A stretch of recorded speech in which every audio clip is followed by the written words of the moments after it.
Então, boa tarde, pessoal. Não se engane pelo título, é mais legal do que só gravidade, eu espero, pelo menos. Mas eu vou falar um pouco da gravidade e o que os efeitos de certas coisas, como a luz, né, interação com a gravidade, como que a gente pode prever o futuro, de certa forma, em observações astronômicas. Bom, então, primeiro eu vou falar um pouquinho da gravidade, né, como foi descoberta e tudo mais, foi com o Isaac Newton, que eu acho que todo mundo conhece. Um pouquinho antes de 1700, ele propôs a equação, que é essa aqui, que é a força da gravidade, que depende, né, da massa dos dois objetos que você quer calcular, dividido pela distância ao quadrado entre eles. E essa equação até hoje a gente usa, problemas de física, com certeza vocês já usaram aí, e funciona muito bem.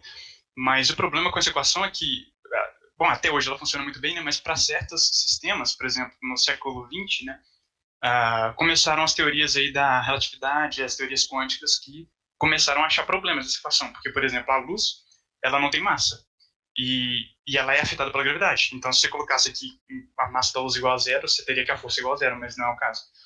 Então, eles vieram com a teoria de que, na verdade, a gravidade é a deformação do espaço. Não é a deformação do espaço em si, né, mas é um efeito da deformação do espaço. Então, por exemplo, numa massa relativamente grande, por exemplo, a Terra, aqui nos exemplos que eu dei, ela seria uma massa grande o suficiente assim, né? Toda massa seria grande o suficiente, mas expressiva o suficiente para a gente observar os efeitos, né, dessa curvatura do espaço.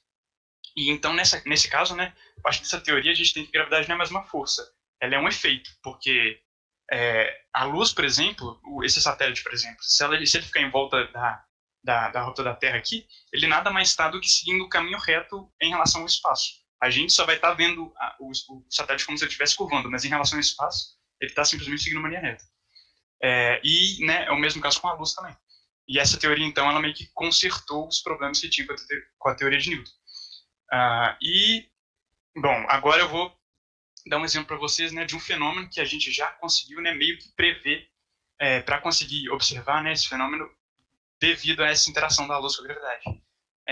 Eu vou então primeiro explicar rapidinho o que é uma supernova, né, que é justamente o efeito o evento que conseguiram observar, que a supernova é simplesmente a explosão de uma estrela, né? Mas não é toda estrela que vira uma supernova, porque, por exemplo, o nosso Sol e estrelas um pouquinho maiores do que ele, toda estrela é meio que um padrão, né? O combustível dela, que é o hidrogênio, vai queimando, né? Vai reagindo ali na fusão nuclear, e aí chega um momento que o combustível acaba. E aí, no caso de estrelas menos massivas, como o Sol, a gravidade dessa estrela não consegue manter essa massa, né? Que a estrela ela vai expandindo e fica muito pouco densa. E aí, quando acaba o combustível, essa matéria ela simplesmente dissipa, porque não tem gravidade suficiente para manter ela junta. E aí ela vira, no caso aqui, uma anã branca, que seria só praticamente o núcleo da estrela. Agora, se a estrela é muito grande e tem muita massa, ela vai expandindo normalmente, como todas as outras estrelas, e quando acaba o combustível, a gravidade dela é grande o suficiente para manter essa massa junta. Não só junta, né, como a massa vai se aglomerando, vai se juntando. E aí aumenta a pressão, aumenta a temperatura e ela explode, que é a supernova. Que é, no caso, como eu expliquei, basicamente a explosão de uma estrela.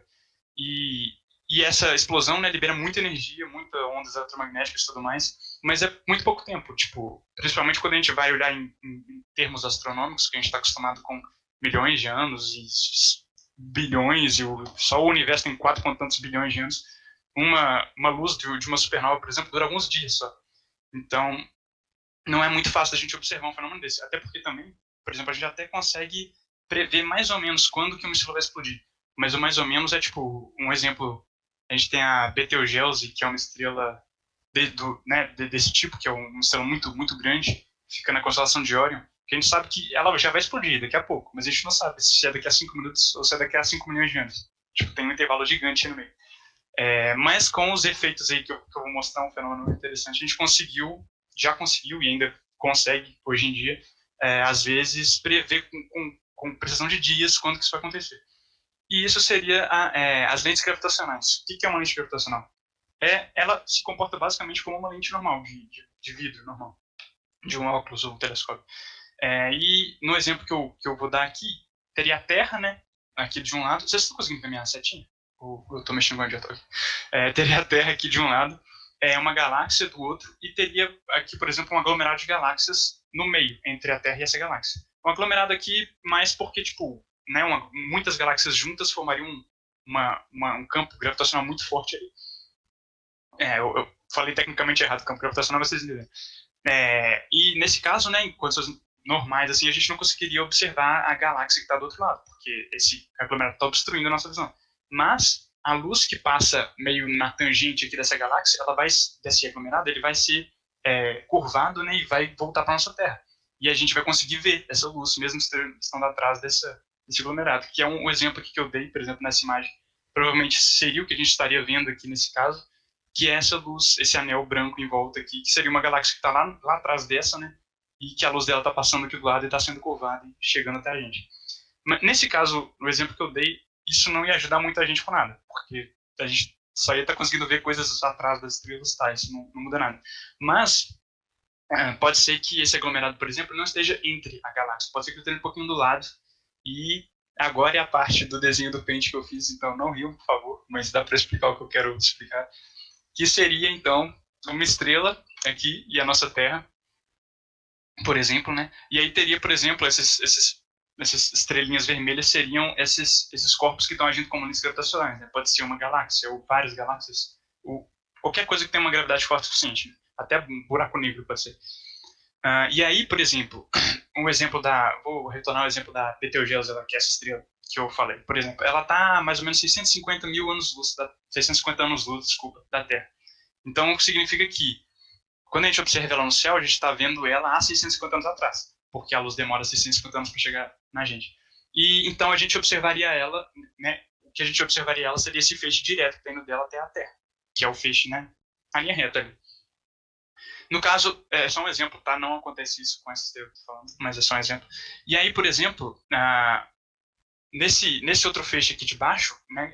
Esse feixe estaria indo para qualquer lugar do espaço, mas teria esse objeto que se comporta como uma lente gravitacional e que estaria redirecionando esse feixe para nossa Terra de novo. Assim como esse daqui e esse daqui também, seriam 4, né? Dessa forma, a gente veria essa estrela 4 vezes no céu, apesar de ser uma estrela só.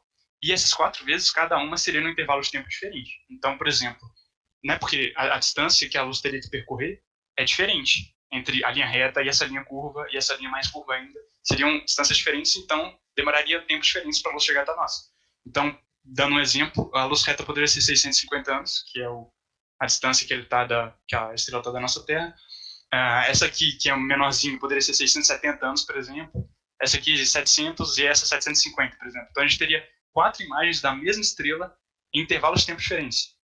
E é isso que, né, meio que possibilita a gente meio que prever o futuro, ou prever o passado, que eu acho que estaria mais correto, mas é meio esquisito de falar. Mas, por exemplo, já aconteceu várias não, mas algumas vezes de astronautas, por exemplo, estarem observando um ponto meio específico do céu assim, e eles tiram, por exemplo, uma foto agora e uma foto daqui a um mês. E aí eles percebem que uma estrelinha ali que tinha sumiu. Então isso é um indício, né? Ela desapareceu, ela pode ter sido uma supernova ou aquele outro exemplo, né? Aí para conseguir observar o fenômeno que aconteceu com ela, se a estrela está num contexto desse, onde tem alguma lente gravitacional próxima e tudo mais, eles podem, com uma certa precisão aí, calcular qual que é a diferença de distância e calcular exatamente quando que vai acontecer esse efeito que eles perderam ali, porque estava nesse intervalo de tempo. E dessa forma, né, a gente já conseguiu capturar imagens de supernovas. Eu não sei se foram uma, duas, três, algumas vezes aconteceu. Justamente por causa disso. E que seria uma coisa praticamente impossível da gente capturar se não fosse uma estrela que está muito perto da gente, se não tivesse essa técnica.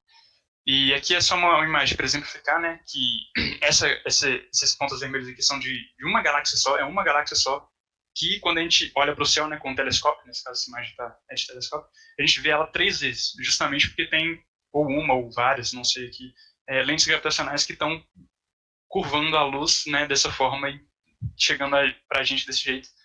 Possivelmente elas estão em tempos diferentes também, não sei, mas é isso basicamente. Tem essa estrela aqui que é um quasar, né, que é um tipo de estrela também que está aparecendo 5 vezes diferentes para a gente, o mesmo corpo celeste, né, e é isso. Dessa forma, isso é uma coisa muito valiosa para o estudo, porque a gente consegue, né, ter a mesma imagem de corpos celestes iguais em intervalos diferentes, e isso é incrível para a gente conseguir, né, observar o comportamento deles ao longo do tempo, para estudar como é que é a dinâmica do universo e tudo mais, e é muito importante para a gente tentar resolver muitas questões fundamentais que a gente tem. E é isso, minha apresentação. Espero que vocês tenham gostado.